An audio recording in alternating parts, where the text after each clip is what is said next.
Hello everyone, welcome to my channel Assam Job Fever. আজি মই আপোনালোকৰ আগত আসাম দাৰ ৰিক্ৰুটমেণ্টৰ 3rd গ্ৰেড আৰু 4th গ্ৰেডৰ কাৰণে বহুতখিনি ইম্পৰ্টেণ্ট জিকে কুৱেশ্যন লৈ আনিছোঁ। তো ভিডিঅ'টো ভাল লাগিলে লাইক কৰিব, চেনেলটো সাবস্ক্ৰাইব কৰি থৈ দিব আৰু ভিডিঅ'টো সম্পূৰ্ণকৈ চাব আৰু হোমৱৰ্কটোবিলাক এনসাৰ দিবলৈ চেষ্টা কৰিব। তো আপোনালোকৰ আগৰ প্ৰিভিয়াছ হোমৱৰ্কটো আছিলে ascorbic acid is commonly referred to as ascorbic acid সাধাৰণতে কি বুলি কোৱা হয়। তো ইয়াৰ শুদ্ধ উত্তৰটো হ'ব option B vitamin C. Next আজি প্ৰথমটো কুৱেশ্যন হৈছে world oldest folded mountain range is পৃথিৱীৰ আটাইতকৈ পুৰণি ভংগিল পৰ্বতমালা হৈছে। তো ইয়াৰে শুদ্ধ উত্তৰটো হ'ব অপশ্যন চি আৰাৱলী। আৰাৱলী হৈছে পৃথিৱীৰ আটাইতকৈ পুৰণি ভংগিল পৰ্বতমালা। Next which is a green planet in the solar system সৌৰজগতৰ সেউজীয়া গ্ৰহ কোনটো। ইয়াৰে শুদ্ধ উত্তৰটো হ'ব অপশ্যন চি ইউৰানাছ। ইউৰানাছ হৈছে সৌৰজগতৰ সেউজীয়া গ্ৰহ। ইয়াৰে ইম্পৰ্টেণ্ট পইণ্টকেইটা মনত ৰাখিব, মংগল গ্ৰহক ৰেড প্লেনেট বুলি জনা যায় আৰু পৃথিৱীক ব্লু প্লেনেট বুলি জনা যায়। তো এই দুটা বস্তু আপোনালোক কনফিউজ হৈ যাব পাৰে, এক্সামত আহিব পাৰে, আপোনালোক কনফিউজ যাতে নহ'ব, গতিকে এইকেইটা বস্তু মনত ৰাখিব। Next national sports day is celebrated in অনাৰ অফ হুইচ স্পৰ্টছ পাৰ্চন কোনজন খেলুৱৈৰ সন্মানত ৰাষ্ট্ৰীয় ক্ৰীড়া দিৱস পালন কৰা হয়। ইয়াৰে শুদ্ধ উত্তৰটো হ'ব option B major Dhyan Chand Singh. Next which Gupta ruler is also' known as Kaviraj কোন গুপ্ত শাসনক কবিৰাজ বুলিও জনা যায়। ইয়াৰে শুদ্ধ উত্তৰটো হ'ব অপশ্যন বি সমুদ্ৰগুপ্ত। সমুদ্ৰগুপ্তৰ শাসনক কবিৰাজ বুলিও জনা যায়।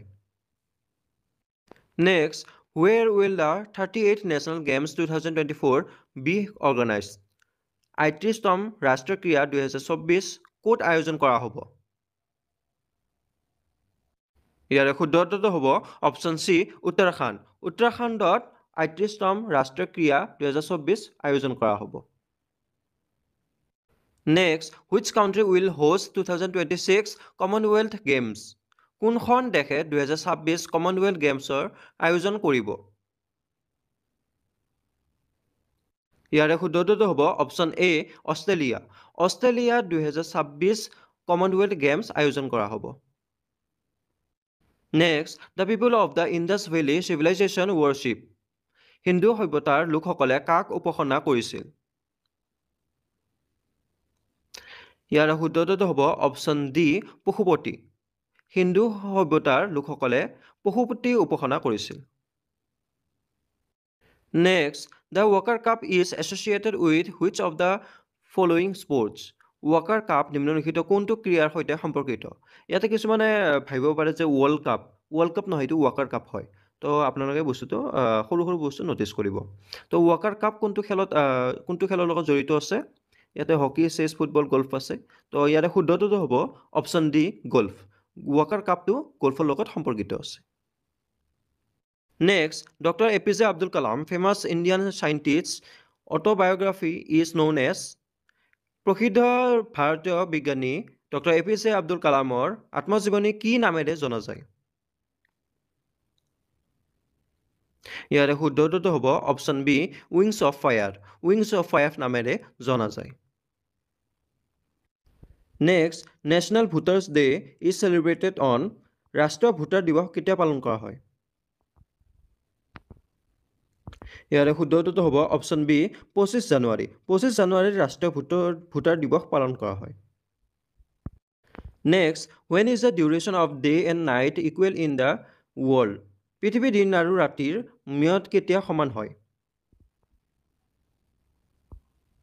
ইয়াৰে শুদ্ধ উত্তৰটো হ'ব option C 21 March and 23 September. 21 March আৰু 23 ছেপ্টেম্বৰত পৃথিৱীৰ দিন আৰু ৰাতিৰ ম্যাদ সমান হয়। Next after independence who became India's first deputy prime minister স্বাধীনতাৰ পিছত ভাৰতৰ প্ৰথম উপ প্ৰধানমন্ত্ৰী কোন হৈছিল। ইয়াৰে শুদ্ধ উত্তৰটো হ'ব অপশ্যন এ চৰ্দাৰ বল্লভভাই পেটেল। চৰ্দাৰ বল্লভভাই পেটেল স্বাধীনতাৰ পিছত ভাৰতৰ প্ৰথম উপ প্ৰধানমন্ত্ৰী হৈছিল। Next who was the following founded the forward block party নিম্নলিখিত কোনজনে ফৰৱাৰ্ড ব্লক পাৰ্টি প্ৰতিষ্ঠা কৰিছিল। ইয়াৰে শুদ্ধ উত্তৰটো হ'ব অপশ্যন চি সুভাষ চন্দ্ৰ বসু। সুভাষ চন্দ্ৰ বসুৱে ফৰৱাৰ্ড ব্লক পাৰ্টি প্ৰতিষ্ঠা কৰিছিল। Next, who was the first election commissioner of India? ভাৰতৰ প্ৰথম নিৰ্বাচন আয়ুক্ত কোন আছিল?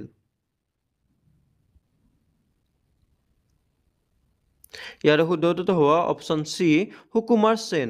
সুকুমাৰ সেনে ভাৰতৰ প্ৰথম নিৰ্বাচন আয়ুক্ত আছিল।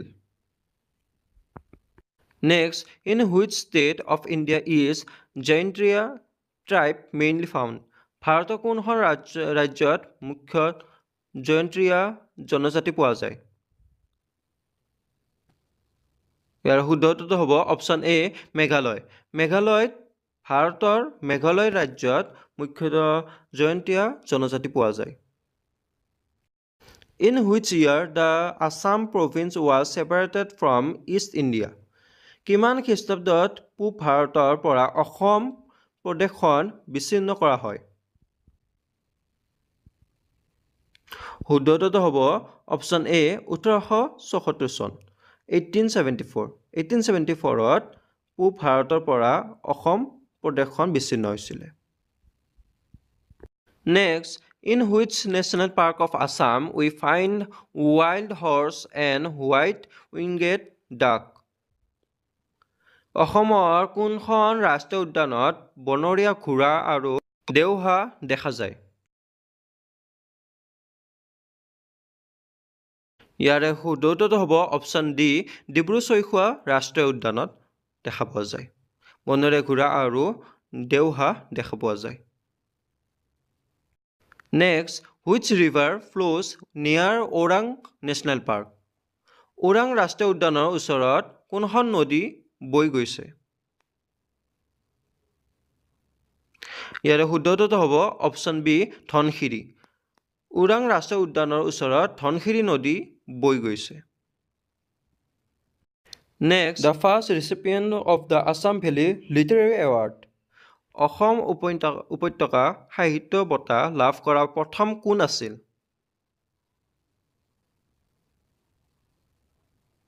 ইয়াৰে শুদ্ধ উত্তৰটো হ'ব অপশ্যন চি ভৱেন্দ্ৰনাথ শইকীয়া। ভৱেন্দ্ৰনাথ শইকীয়াই অসম উপত্যকা সাহিত্য বঁটা লাভ কৰিছিল। তো আজি হৈছে এইটো last question. During which reign was the battle of Alaboi found? কাৰ ৰাজত্বকালত আলাবৈৰ যুদ্ধ সংঘটিত হৈছিল? ইয়াৰে শুদ্ধ উত্তৰটো হ'ব অপশ্যন এ চক্ৰধ্বজ সিংহা। চক্ৰধ্বজ সিংহাৰ ৰাজত্বকালত আলাবৈৰ যুদ্ধ সংঘটিত হৈছিল। নেক্সট, আজি আপোনালোকৰ এইটো হোমৱৰ্ক হৈছে। হোমৱৰ্কটো হৈছে যে the headquarters of eastern railway Jon in India is located in? ভাৰতত পূব ৰেলৱেৰ মুখ্য কাৰ্যালয় ক'ত অৱস্থিত? তো অপশ্যনকেইটা হৈছে গুৱাহাটী, কলকাতা, শিলিগুৰি, ডিব্ৰুগড়। তো ইয়াৰে ভিতৰত আপোনালোকে সকলোৱে মোক কমেণ্ট ছেকশ্যনত শুদ্ধ উত্তৰটো জনাব।